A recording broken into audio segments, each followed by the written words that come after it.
afternoon, everyone, and welcome to our webinar on commercial Earth observation and defense.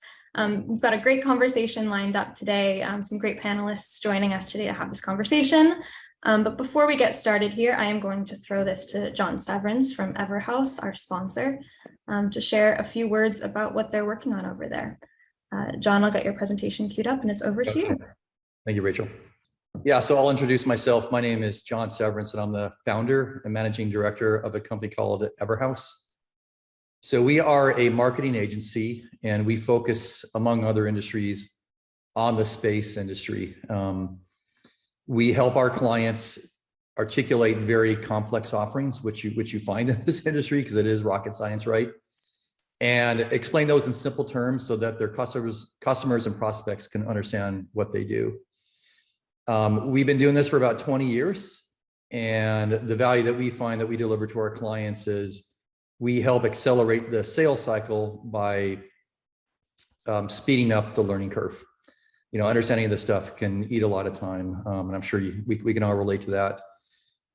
We're excited about the development of the commercialization of space technology. We've been doing this back what you might call old space.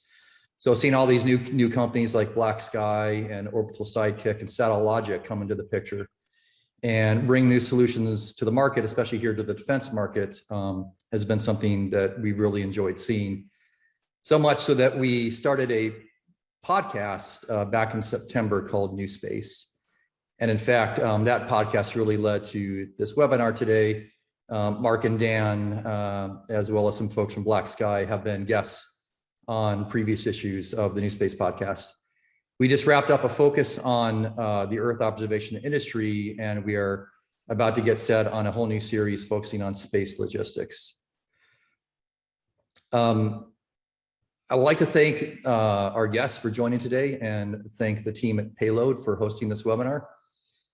If you want to reach me at any time and get in touch, I can be found on LinkedIn at John Severance. There's only, I think maybe only one other John Severance on LinkedIn, but there's my photo, so you can make a match there. My email is jseverance@ever.house. Our company's website is ever.house, and the podcast website is explorenewspace.com. So I'm excited for today, and Rachel, I'll kick back over to you.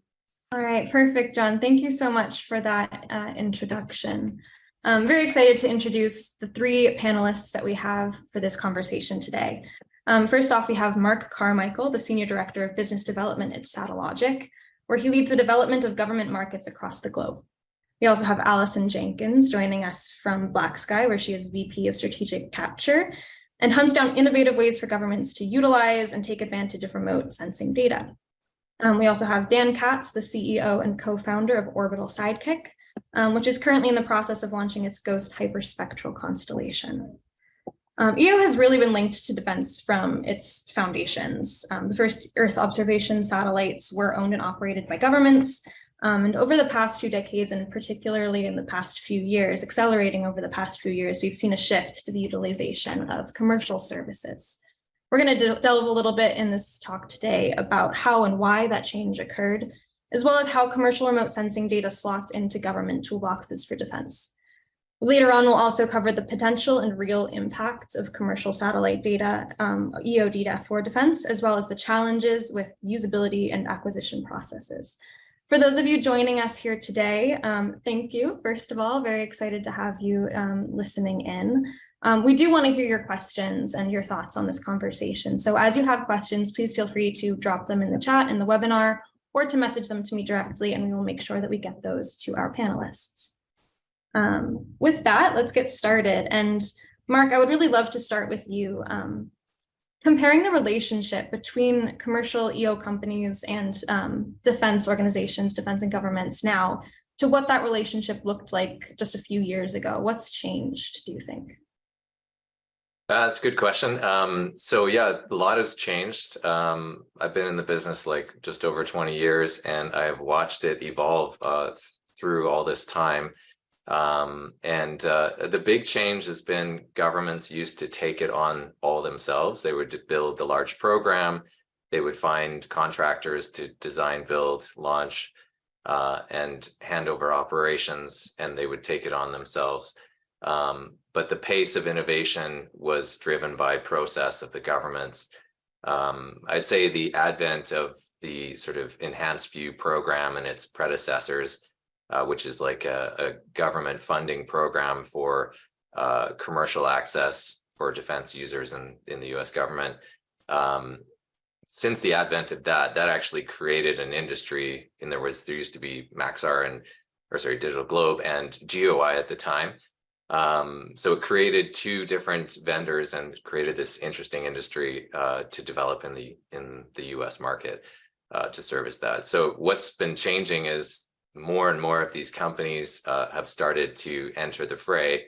I think partly driven by, say, the reducing cost of launch, for one, also this new way of looking at getting to space and staying in space, and then also the openness of the government to expand into, you know, a broader enhanced view style funding vehicles through DARPA and other mechanisms have brought them on into the market. So I think that's sort of setting the foundation for how things have changed in the market.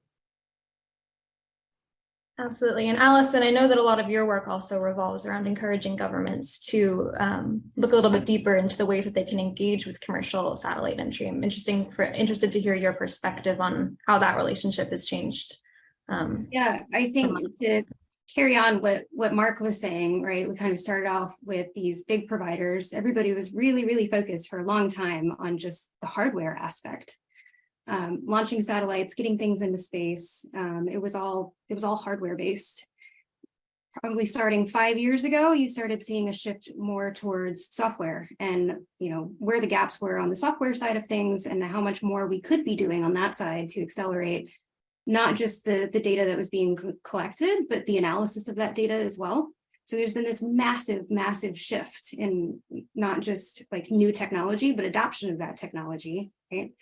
That's been just a massive game changer in my opinion. Why do you think that we've been seeing that shift towards software? Is that something that's being pushed by defense agencies and governments, or is it something that's kind of evolved naturally? I think it's been a little bit of a natural evolution, honestly. We got to a point where we nailed it on the hardware side. We got really good at it. And because we're really good at it now, there's a lot more data. So the ability to analyze all of that data then becomes the challenge, right? It becomes the good problem to have. Like you've got enough data and enough data sources that you then need additional people and like other resources to be able to look at all of it. So to me, it's more of a natural evolution. Yeah, and there's definitely markets to this right now where, you know, a major defense user would have like 100 people who look at every image still. Like that is how it's still done. And I'm not going to point out who they are, but but I think this is part of what's shifting things as well, is that the age of ML and computer vision and assisted automation of analytics is now like the users are saying, oh, we could actually extract information from tens of thousands of images. Whereas I think that was throttling their adoption, and also individual images were too expensive up until recently, like the advent of Planet and Black Sky and Satellogic. You know, the imagery now is low enough price that you could, you know, instead of buying 1,000 images, you can buy 10,000 images. And that really changes what you would do with it. Sort of high frequency monitoring is a possibility, and you don't need 1,000 people to deal with it. Do you think that that's changed the way that defense agencies view commercial Earth observation imagery and, you know, their way of impacting their toolbox and their capabilities for the warfighter? Yeah, I think so. I think that you know, the imagery that is coming out of the new providers is good enough to get intelligence, actionable intelligence out of the imagery. And I think that has been, you know, it's not like an all of a sudden, oh, that's amazing. It's a gradual realization that this is where the market could go. And you'll see that in the US market, where more and more funding will flow to a diverse, cadre of providers. And probably, commensurately, you're going to have analytics providing companies doing well in the market as well, because with the growth in imagery is the growth of analytics requirements. Dan, I'd love to hear from you also about I know that your company, Audible Sidekick, also provides analytics on this data, and I'm curious to hear about the role that you think that plays when serving a defense customer. Well, that was really interesting. And of course, I just want to put a little caveat. I am on airport Wi-Fi, so if I get a little choppy, just forgive me for that. So I thought it was interesting talking about how we kind of nailed the hardware side. There's a lot more data sources that are coming online.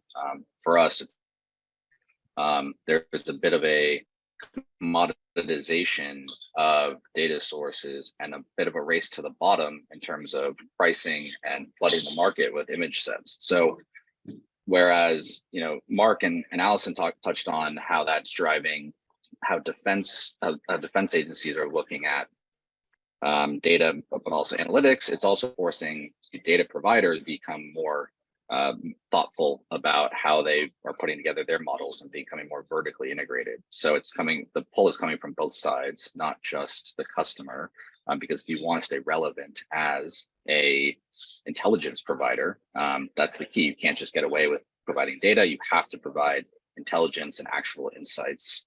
So that's what drove us at the beginning, and we are more of a commercial focused company that's been our ethos from the beginning. And we serve energy customers who have no idea what hyperspectral is, and they don't want to know. They just want to know what's happening with their assets. Are they leaking methane? Is there risk to it? So we kind of taking that same philosophy and thesis to trying to apply that to government customers as well. Absolutely. And I know that the EO industry has also changed and adapted so much to these advances in technology over the past few years. And we've mentioned also, Mark, I think you mentioned ML and AI as tools to enable this increased amount of analysis that we need to get done. So I'm curious to hear, maybe Allison, you could speak to this a little bit about how artificial intelligence and machine learning has impacted the way that we're able to get EO data to defense customers. Yeah, I think kind of like Dan pointed out, right? Not everybody even wants to see the data anymore. That applies on the EO side as well. It's definitely the more familiar data set of the ones that are coming onto the market. 'Cause we've got SAR now that's out in the world. And when I started doing this, SAR was still very much a classified data source, right? So it's been this really great evolution, and there's a lot of really great capability. But people, they want the answer, right? They want the insights, and the AI and the ML piece has come in and just rapidly accelerated all of that. For our side, inside of Black Sky, right, we've automated the front end, the actual collection piece. So when a user goes in to task inside of our platform, there isn't a human in the loop anymore. Like the user is putting in the ask and it's going straight up to a satellite. So then it's coming back on the back end and completing that process, right? Once you've got the data, how do you get the information that you need from it? And again, all of the machine learning stuff has rapidly sped this up. So that change in pace to me is probably the biggest, we've just leapfrogged in the last couple of years on that.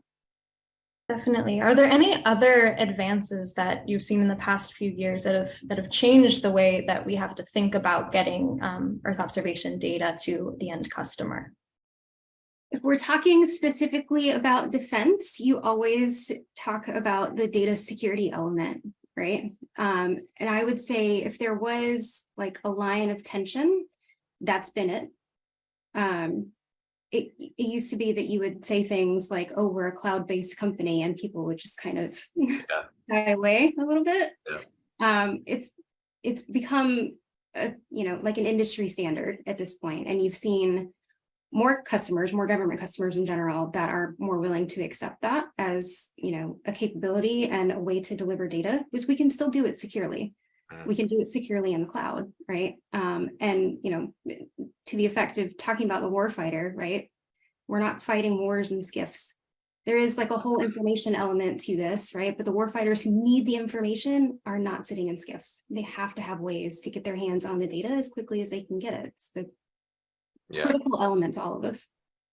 Yeah, I think one of the things that this resonates with for me is that the security of like having encryption on the ground of commands and even inside the satellite of having like firewalls within the satellite so that different components that maybe hosted payloads can't talk to each other in an unsecure way. So, and then signing the image and downlinking the image to an encrypted end user who only they have the key. Like, I think that is also part of that, what you were talking about, Allison, about the cloud. Yeah, for sure. Like cloud was a dirty word for so long, and now it's like starting to be a bit more accepted. And but I think the key foundation is encryption has become more a foundation of any business. Like Satellogic's CEO and CTO both came from a cybersecurity company that they started and sold later, early on. And so like that kind of thing makes it all doable. Some of the other things that maybe might be interesting to talk about, and I don't want to talk about it too early, but is edge computing. So processing, you know, it kind of ties in a little bit to machine learning and to, you know, the new technology of like, now we have like GPUs on board spacecraft.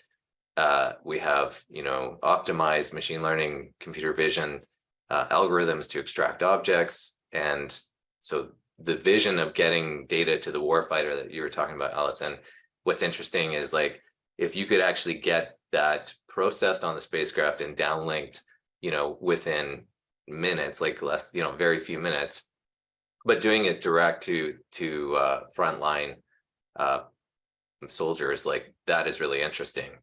I'm not sure if that was really possible before. Certainly we thought about it when we're, say, thinking about satellite designs, but it's like now it's actually it's not sci-fi anymore. It's something we're doing. Yeah. So I'm very excited about that, and it'd be interesting to talk about that more. What your thoughts are? Yeah, no, I agree. And I feel like, you know, now that we've gotten to a space where it's not sci-fi anymore, right? And we can deliver information really, really rapidly compared to where we used to be, right? Now that the name of the game is, can you do it faster? Can you do it faster? How do you do it faster? Right? Yeah. So like edge computing definitely becomes part of that. Direct downlink into specific locations becomes part of that. Mobile ground stations becomes part of that conversation. So I think kind of as you start to fuse a lot of those like emerging capabilities together, we're looking at, you know, things landing on, you know, devices that we're holding in our hands. Yeah. Really, really fast.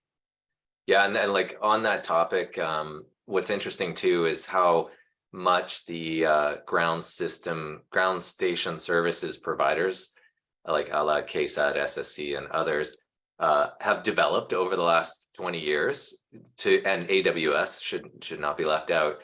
And coupled that with this whole like security approach is making cloud okay to certain users. Like that is really interesting because now you can do super fast, low latency operations of tasking and download without dedicated infrastructure, which, you know, is always an impediment to moving quickly. Like if you have to build something for a year to get it out in the field, that's like a lost year. But if you could flick a switch and now you're doing it, like that's got a lot of power there. Yeah, I think that's the trick, right? Not spending a year developing something so you can get an image in 5 minutes. Yeah, exactly. I do want to flash back to this mention of cybersecurity and the concerns about, you know, the cloud as a dirty word and the issues of security when delivering specifically to defense customers. It seems like it's an extra hurdle that stands in the way of defense customers using commercial satellite imagery as opposed to some of their own in-house capabilities. So I'm curious to hear from you what commercial EO has to offer that goes beyond or adds nuance to the DoD's in-house capabilities that necessitates defense customers using this product. I think a lot of it really is that speed aspect. they need the data quickly. And we're getting to a point now where we really can deliver that data quickly. From the perspective of Black Sky, right? Like we can get you an image from the time that it's taken on the satellite and get it back to you in 90 minutes. And that's really, really fast. But if you had to take that image, download it into a secure space, mess with it further, and then get it back out to somebody in the field who needed it, you're adding hours or a day to like really critical information. It's probably also the ordering process. I don't know if it's any better recently, but you know, there's like you got to fill out a form and it goes somewhere, and then you know it takes a lot of time. But I think once you've got what you're talking about, which is you know a deployed environment system ready to go, you know the ordering is like cloud-based, super fast delivery, super fast. That is, and doing it on a commercial scale, like we are. Well, I don't want to belittle anybody else who's been in this market for a long time. Like they're doing it really well, but now others are doing it well too. So that's exciting. Yeah, I mean, you can't ignore and you can't get rid of the security requirements. They are still absolutely critical and necessary. So while there is that acknowledgement that it can slow things down at times, it's part of our business, right? And if we want to do this and we want to support the whole defense industry, we know that this is part of what we need to do. Another interesting thing that I've found is that when you're servicing on the commercial side, heavy industry or energy, which fall under Department of Homeland Security, a lot of our energy companies expect and demand similar, if not more intense cybersecurity and data protection around the insights that we're capturing for them. So you know, that's been kind of a nice benefit for us. So it hasn't been a huge massive on-ramp to expand and have to go above and beyond to a debilitating degree at the detriment to our commercial side. The other thing as well I want to point out is that commercial companies like the ones on this call right now we're able to move fast with new innovations and new rev on hardware. And so, you know, looking at optical inter-satellite links and tying into the transport layer, which is a much more secure form of communication, that's something that we can implement and integrate with rapid speed and scale. We're already looking at designing that into our next tranche of satellites here starting next year. So it's that's kind of speed you're not going to be able to get from government. Yeah, I would agree with Dan there. You're seeing a lot of similar, very stringent security things pop up on the commercial side as well. I mean, a lot of critical infrastructure is managed by companies and corporations, not just government entities. Mm-hmm. Yeah. Absolutely. Thank you. And I would love to jump in a little bit to diving into the individual technologies that commercial Earth observation companies offer to achieve this wealth of data to supply to defense customers and to all of their customers. And I think the key ones that we're going to be talking about today are going to be optical, hyperspectral, and SAR imagery. So I guess starting off with kind of the tried and true optical imagery. Allison, maybe you could give us a little bit of information about how optical imagery is marketed to the DoD, why and what kind is important to defense projects, where that kind of sits within the toolbox. Yeah, I think like Mark pointed out earlier, you've seen a big shift in how this is done over the last several years. The government isn't funding commercial satellites like they used to. So there really is just a much bigger focus on the data aspect of it. So for the longest time, everybody was stuck playing the resolution game and who could take the best image at the highest resolution, the best quality, which was great. Like as an industry, we learned a lot from that, and both how to do it well. And then it became, how do we do it cheaper and how do we do it faster? So I think that is the primary focus now. How do we get like the EO data and the EO data insights to customers who need them really quickly? Because the split in my mind now occurs between the way that the data is collected We are different in the way that like Satellogic and Planet are collecting, because we're not trying to get the whole globe, right? We're site monitoring based. So it really is that focus on smaller areas, but pattern of life at different times of day, right? And kind of why that's important, right? We're not stuck in a cycle of imaging between 10 and 2, because that's also when people know to hide if they've ever been paying attention to the way satellites are collecting, right? So it's coming up with, you know, new and different ways to alter an overall collection plan, which, you know, you're talking about altering orbits and all kinds of other things, right? And then fusing that data with all of the other different data sources that are out in the market now, like hyperspectral and SAR, starting to overlay that data and kind of how do you create a richer data set from it. You can see a little bit of maybe what you've been missing, again, depending on, are you looking at a panchromatic image versus a multispectral image, right? So there's a lot to be learned still, but data fusion, I think, kind of as we move forward, will really be the name of the game. Interesting. Yeah, and I do also want to touch on both SAR and hyperspectral. Maybe let's start with hyperspectral. Dan, I would love to hear from you about what that technology adds to this wealth of data, this layer of data for the DoD. Yeah, absolutely. I mean, the way I like to think of hyperspectral is chemically fingerprinting. So it adds a layer to the high-res optical that you're kind of base mapping everything for. And so for us, you know, if you're really looking at effluents or gases, things that you're not going to be able to see with your eyeballs, and therefore with high-res optical, then you're going to need something that can chemically fingerprint the atmosphere and objects on the ground. So that's why it makes sense for the energy sector, and that's why our defense and intelligence customers are really interested in seeing, you know, looking at for chemical weapon detection, looking for nuclear non-proliferation, looking at climate change, right? And so that's a big initiative of NGA and NOAA and NASA and other government agencies, right? Just to track methane emissions around the globe too. So it kind of all ties into what hyperspectral can do in the expanded electromagnetic spectrum that we capture and the high spectral resolution. And really the exciting thing, I think, for the intelligence customers as well is that a lot of the signatures of targets are known, like spectral signatures from visual to infrared light.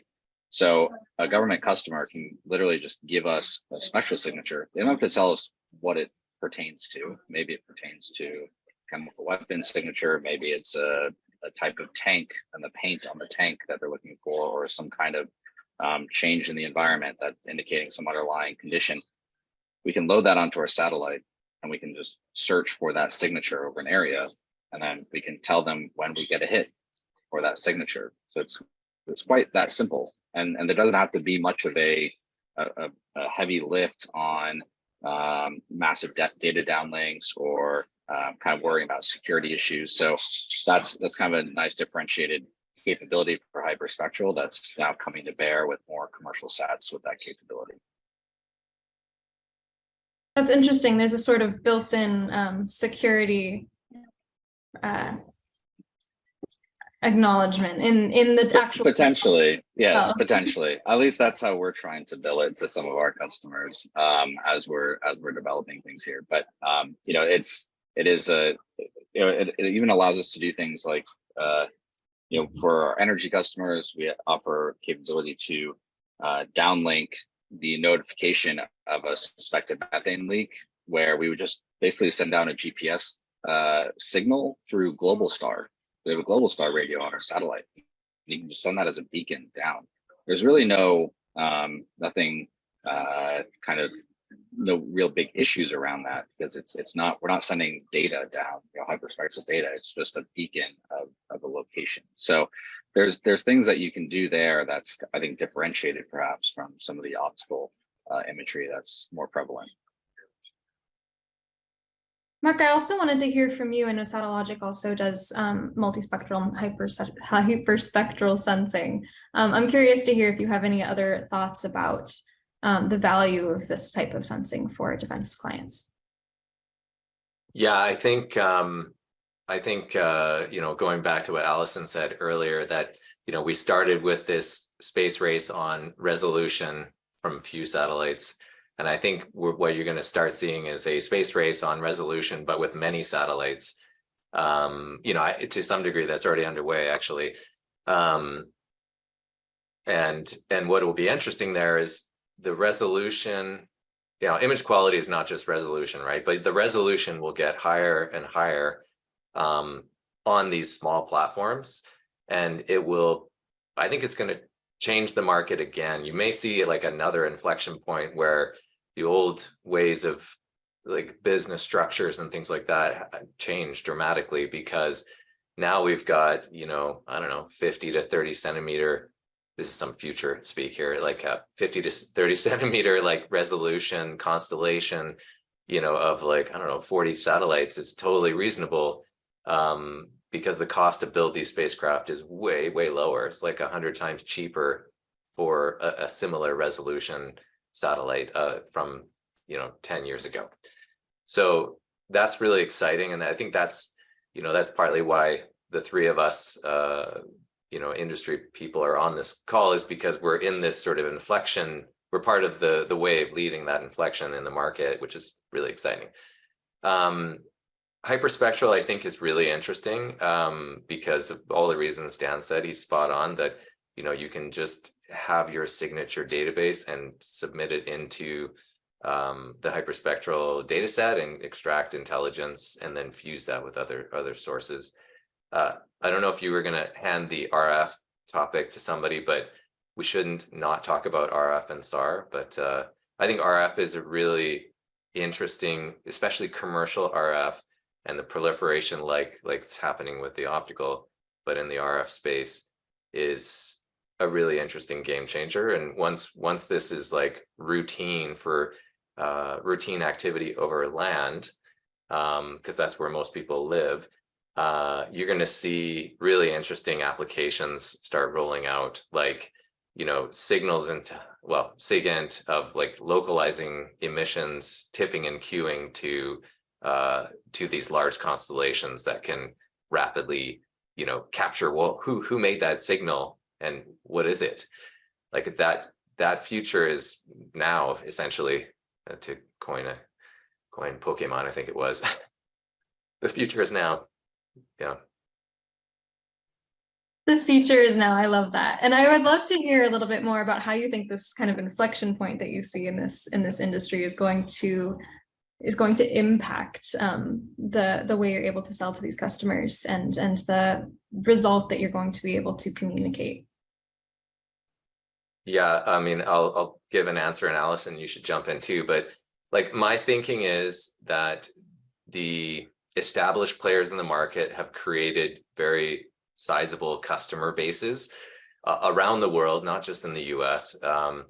And they have developed patterns of buying, and they have money, they've created budget. Because part of the challenge for all new entrants trying to go and create new program budget is that takes time. It takes like a year or something, at least, for bigger programs. But these programs already exist. So the opportunity for us is to enter into those spaces and muscle our way in there with a solution that meets the need much cheaper in a different way and allows new things that weren't possible at a new price point. So what do you think, Allison?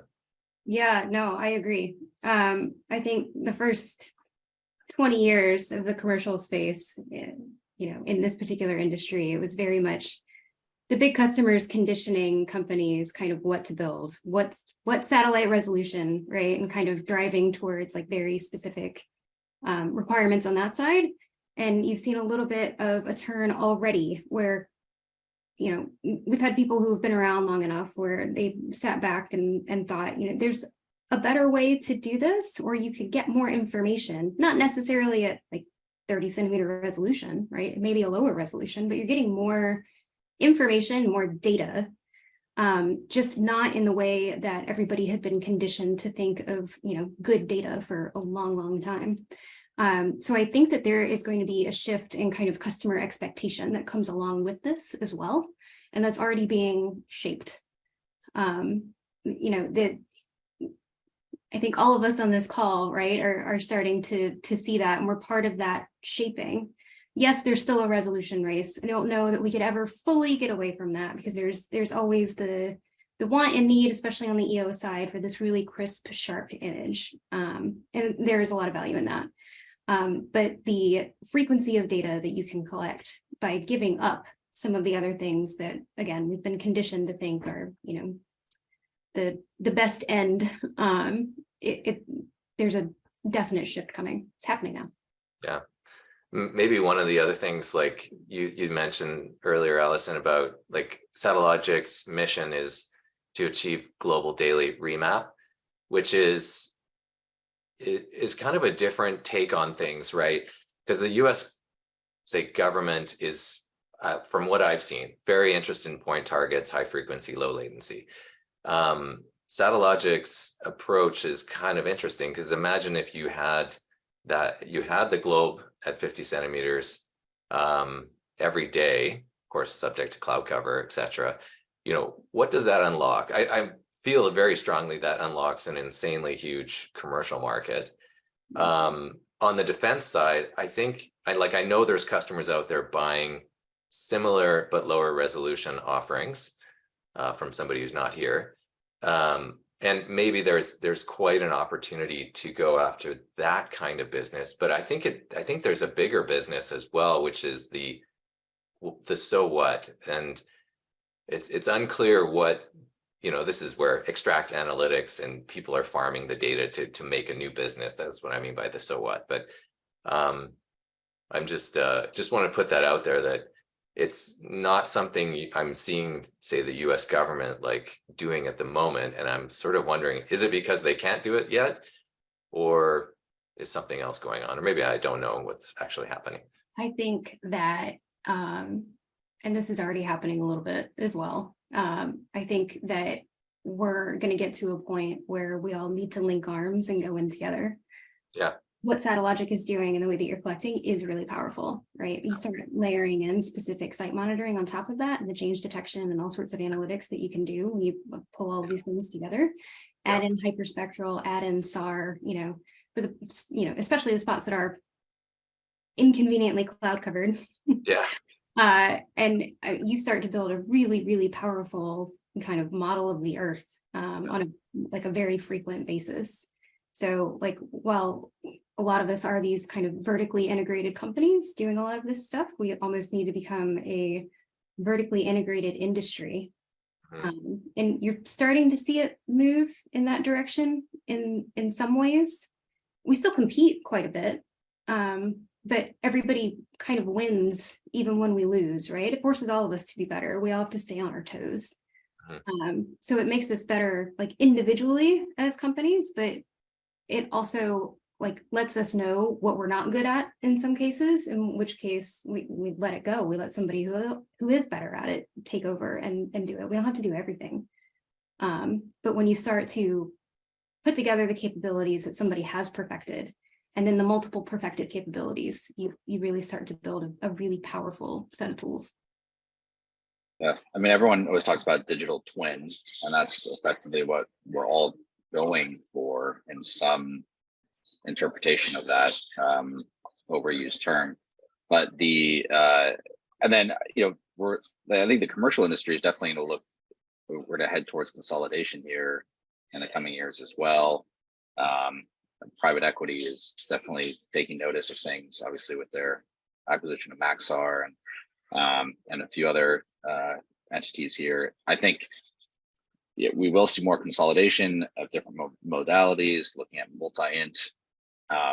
My hope is that it doesn't turn into where we're just kind of have now created a very non-agile or immobile beast, like another big defense contractor, because that's the last thing that we need another of. So it'll be an interesting push and pull over the next 5 years or so as we see what that all looks like. But I think so. Hopefully, companies can stay. We can stay kind of like in the small, medium businesses working together, collaborating, so that we can have a competitive edge against some of the larger behemoths that might try to be emerging. Yeah, totally agree. Completely agree. I think a lot of the companies that we all work for were kind of born out of this allergy that people developed for working for some of those big companies. So, yeah. I would love to turn this conversation to a little bit of a specific example that we've seen arise in the past year and a half or so. And that's a specific conflict looking at the war in Ukraine, Russia's invasion of Ukraine. And I think that we saw commercial satellite imagery rise to the forefront in a way that we haven't before in active conflict. And so I think the way that the role that played in that conflict and the way the world witnessed Russia's invasion of Ukraine, how has that conflict or has it impacted the way that you think about the role of commercial imagery for defense? I mean, I think it just highlighted how critical it is when you look at how quickly everybody was able to scale up what they were doing because there was availability of commercial satellites, commercial data. I think it really just kind of highlighted that piece. And it's one of those times too where we all get to see how quickly things can move when it really is when there really is a need, right? We often talk about how slow the government contracting process is, but when there is something that the government can grab that's there and it's sitting on the shelf and there's a critical need for it, they're going to move and they're going to do it. Yeah. And one of the things that we're doing, and I'm not sure Black Sky may be doing it too, is this Ukraine Observer program under, I think it's Australia. And it's basically they host this data stream for NGOs who are helping in Ukraine. I think that's really exciting. It's interesting that we can get out there and support NGOs who are trying to evacuate people.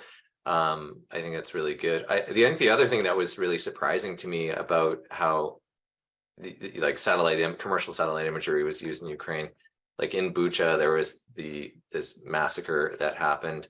And there were people on the road, and Maxar imagery confirmed the locations and that the scene was true, or corroborated, we'll say. To me, that was that's amazing. And kudos to Maxar for making that happen. So seeing that kind of it really matters. It really is useful. That was very powerful. And confirmation of that to dispel the conspiracy theories that it's not that bad and that it's not really a war, and you get a picture of the Nova Kakhovka dam gushing and blown up. It's this is really going on, and it's sort of it's a new tool for journalism and for war crimes investigators.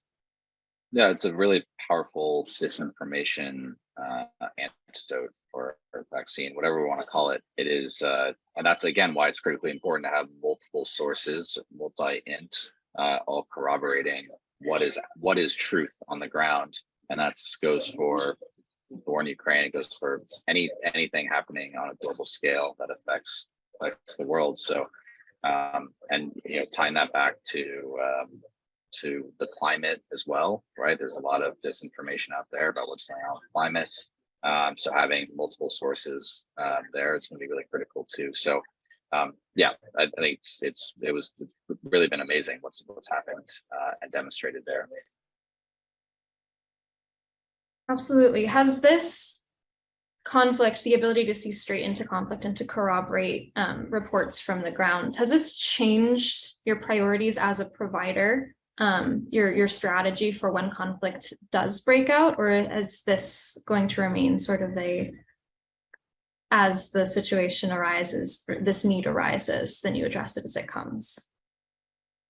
I think there's a slightly different answer for all of us in that Black Sky is definitely set up to answer things just like this. Again, back to the site monitoring piece. And then adding in folks like Dan and SAR providers and really kind of creating this dynamic monitoring piece, right? And being able to ship that wherever it's needed most, right? So it's that difference between the mapping mission versus the monitoring mission. Yeah, and I'll jump in there as well. Like, I think you're right that where we would see, when you asked the question, I was thinking, what's interesting is monitoring before the conflict happens. And like, I'm thinking Taiwan is another great example, but also North Korea and other countries as well that need like that persistent surveillance monitoring. And, you know, I mean, we were doing it, we being the Western world, how it was doing it, it still happened. So I'm not saying that if we had done it, it would have changed anything, but it gives you better insight and perhaps like open source data that of, you know, persistent surveillance across the entire Belarusian border and Russia, you know, might make people think twice in the future. You know, it's not going to solve the problems, but it's going to make it very clear what's going on to, you know, the open source. I don't know about open source, but like the public community, anybody could go in there and buy just the imagery they want. That's what could change in the future. What do you think, Dan? I clearly agree. I think, yeah, just the threat of people being able to expose what's going on the ground is a great deterrent. And then for us, I mean, yeah, I think that's actually accelerated some of the hardware decisions that we're making for next gen spacecraft. I mentioned the optical and inter-satellite links and tying into SDA transport layer, understanding that's going to continue to be a more important feature of future integrated ops between commercial and government systems. So, but yeah, I agree with everything you guys are saying. I think you made a good point there. Just to like take that a step further, I would be interested to see how some parts of the government react to this in the future as well. We are still a very heavily regulated industry, right? And what holds us up sometimes on the speed of what we're trying to do is paperwork. We were able to, you know, alter one of our launches shortly after Ukraine kicked off. So we changed the orbit that the satellites were going into. And I think we got lucky because we were able to do that very quickly.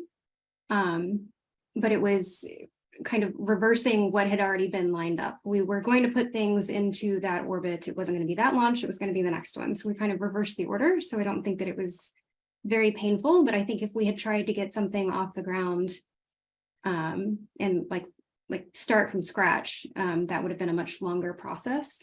So there's been a lot of chatter lately on kind of more responsive space capabilities. Again, with more of a focus on how quickly can we build the hardware and launch the hardware. But there's some things in the background that the government's going to need to help with on that. So it'll be interesting to see kind of after all of this settles down, shakes out a bit, how some of that stuff changes too. Absolutely. Yeah, thank you for that discussion. I do also want to move on a little bit and talk about the usability issues of selling commercial satellite imagery to defense customers. I'm curious, we've spoken a little bit about this already with respect to cybersecurity and speed, but I'm curious to hear a little bit more about the particular usability needs for government and defense customers, and what are the challenges that you've run into in reaching those? Mark, maybe we could start with you. Yeah, I would say that, you know, rolling out imagery from a vast constellation gives you these other problems, right? Like imagery consistency across the satellites, you know, they're at various altitudes and things like that. So frame sizes are different. We've just launched our most recent Mark V satellites and they have a wider swath, but now the satellite frame is different and the resolution is different as well. So I think that is going to be one of a perennial challenge that we're just going to have to adapt to in our business, because, you know, as we iterate, you know, we have like 4 launches a year, but that means, you know, many of the launches are basically the same version, but, you know, there is this transition constantly into different capabilities through time. So I think that's going to be a challenge. Allison, do you have anything to add there? I think data portability becomes a big part of the conversation. Doing things that are cloud-based help with that, but there's a certain piece too with the adoption of software and different types of software that comes into play as well. And that's another element where, we as an industry, Black Sky, we have no issue partnering with anybody. We built a software platform to ingest all types of data from everybody, right? But there's been a low adoption rate on the government side. There is still this kind of super focus on the data, getting the pixels, kind of organizing into their own systems. So we've built these really usable, really portable data sets that aren't being used to like maximum effect, just because of the way that the end customer is kind of used to operating and what they think is the most secure, the best way of doing things. So there's a little bit of a shift that kind of has to happen in mentality. I think we'll get there. I think we all just have to kind of keep moving forward and, making the case and showing all the use cases for operating in this way, because they already are, right? But it's all happening behind a firewall. It's all happening in GIFs, right? So can't really see it. Yeah, I mean, there's definitely an adoption barrier, especially with newer phenomenologies, even ones that make perfect sense, like SAR and hyperspectral and RF. But if the analyst at NGA who's been there for 20 years, is comfortable using Maxar data, then that's what they're going to want to use. And it's hard to port them potentially over to the newer, better thing. So that's always going to be a challenge, but that's kind of an age-old issue, right? At a certain point, you're going to have enough. I think there's been really strong leadership within the different intelligence agencies that are making a big push for newer commercial phenomenologies in EO. So I'm optimistic that we'll continue to have good progress on that front. Where have you seen some changes beginning to happen? Well, I think for us, definitely seeing the NRO study contracts that have come out for the new phenomenologies, and obviously starting with the EO awards that Black Sky and Planet and Maxar achieved, but having Black Sky and Planet be part of that was huge, obviously, a new entrance. And then having the study contracts for RF and SAR and now hyperspectral, kind of really signaling to the industry that, yep, this is the path we're going. We are going to be integrating these new modes of observation into our systems. So that's been really good. Allison, what challenges in trying to reach this level of adoption of the analytics layer have you run into with clients in defense, and how are you trying to surmount those obstacles? So I was an imagery analyst for a long time with NGA. And while I was still there, a lot of this AI and ML stuff used to pop up. So some of it was just at the workforce level and kind of that fear of, can a computer really do my job, right? And like the answer is no, or at least not all of it, right? You can help like automate certain pieces. So there was a good 5 years in there that was just, I don't know if a marketing push is the right word for it, but it's just kind of the drumbeat of this. We're not doing this stuff to replace you. We're not doing it to replace analysts. We're doing it so that analysts can focus on analysis, right? If there's a piece of your job that can be done so that you can focus on, the more critical, questions and things that linger and the why behind things are happening, that's the part that you need to get to those insights faster. Because computers can't do everything yet, but they can be a really just massive aid and some of the more routine things that we're doing. So you're already starting to see a shift there. Like there is some adoption. But I think that the break happens now in that a lot of the end users don't know all of the capabilities. Like they don't know what to ask for. So that's the conversation I think everybody is having now. It's just, did you know, right? We've been working on this for 5 years and we can do, you know, lots of things. We can automatically detect planes and ships and lots of stuff on imagery, right? But there's also a lot of things that you can do that take that a step further. But nobody knows what to ask for yet. I want to take a minute for a question from the audience. Someone asked, how much total data exactly are we talking here daily, roughly, for defense? Tens to hundreds of gigabytes, terabytes, or more? And what's the current downlink process for that data? How does it get to its users? Ooh. It's a So good quiz question. I can, how about this? I'll take a stab at saying, like, what could we do? And then how would we download the data to defense customers? So like, if you think about, I haven't done this math, or you're asking me to do on the fly here, but it's basically about 300,000 square kilometers per day per satellite. And then, so we have 38 satellites or something right now.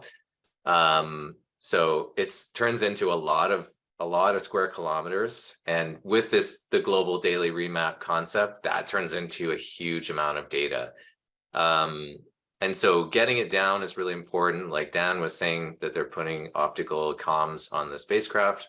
So that's interesting. We've done other approaches like dual channel X-band downlink, so you can keep up with the imaging capacity that you've got. You know, for us, we're using the KSAT network of stations, which is like tried and true, super reliable, secure, European. Like we like that, and that's reliable. And then that data basically comes out of the cloud, out of the KSAT network into the cloud in Europe, and is processed in a sort of private cloud processing environment. And then the imagery is typically delivered from there to users. And even with that process, we're still delivering imagery within, you know, down to an hour basically after capture. And like, you know, on-prem systems is where we're looking at doing ground system deliveries for customers that will bring it down to like 10-15 minutes delivery. But that includes like what do you say, a capital investment in doing that. Yeah, I think there's been a lot of effort and focus on the downlink piece over the last couple of years. I mean, we're definitely downloading terabytes of data on a daily basis. I don't know if we're at petabytes yet, but it's still a lot of daily data, right? And I think now there's also the focus on the uplink piece. You've got to do uplink and downlink. You need to send commands to the satellite. So how do we figure out how to do both of those things at the same time? Right now, for the most part, everybody needs to do one. You can uplink or you can downlink, but doing both at the same time is a challenge, right? So I think as you see the whole life cycle of things going through, there's a lot of software that affects the hardware that everybody's still working on developing. But I think all this stuff is changing so quickly too. Like exactly what you said is, yeah, I agree. And like, if you come back and ask us the same question in 2 years, it's going to be like, oh, we solved that problem 2 years ago, like a year ago or whatever. Like, I think that's how fast the market is moving now. Like it's, you know, every year there's a new version of the satellite that's got like, you know, it's 3, 5, 4 or 5 times better, more capacity, higher resolution. And then the next year it'll be like, and you get all these other things like IS intersatellite links for commanding and stuff. And so that problem you just talked about gone. And now there's some other problem we're working on, like higher resolution or hyperspectral or whatever. It's fast.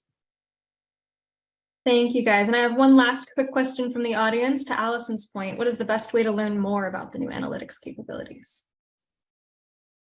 Reach out. We're all here ready to talk. There's plenty of stuff that you can find just kind of cruising through the websites, I think.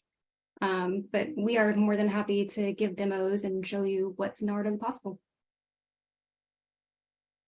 All right. Same well- here. Yeah, please do. Perfect. Yeah, thank you all so much for joining us today. It's been a great conversation. I think I'm really struck by the progression in the Earth observation industry and the kind of interoperability of these different data types for defense customers.